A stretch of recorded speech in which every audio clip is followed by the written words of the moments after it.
Dzień mamulki i gist.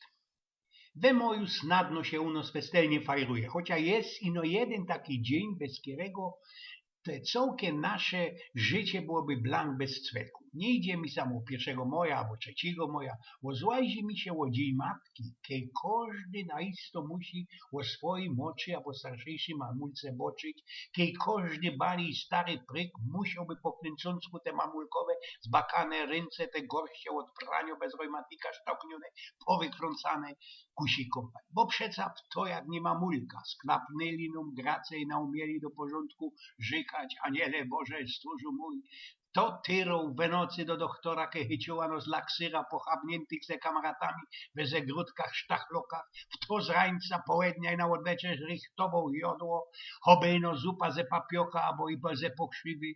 I chociaż i tam mamulka nie rozchlasła bez żyćko pyścią, albo jaką lapą mokrą padrą, to przesajno skuli tego i żyną pszczoła i chciała, co by na ludzi wylegli. I nie było żadnego jeszcze rzecznika praw dziecka, który nie dozwoli, co by na swojego bajtla krzywo kuknąć, bo to jest przeca przemoc w rodzinie.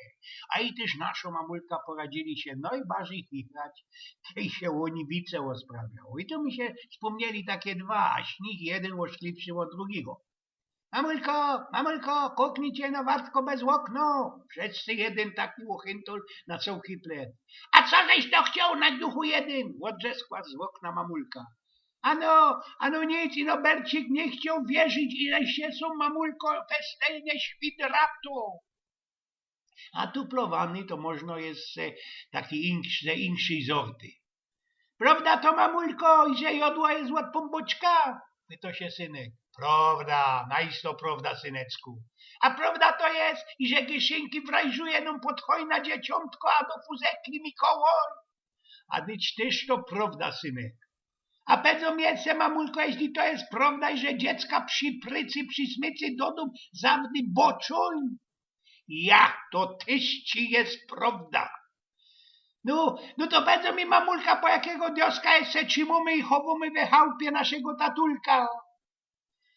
No ale Kwiatek i srogi Kusik tak by tym dniu każdy mamulce się przynoleźli. Posprawiał ojgiem z pnioków.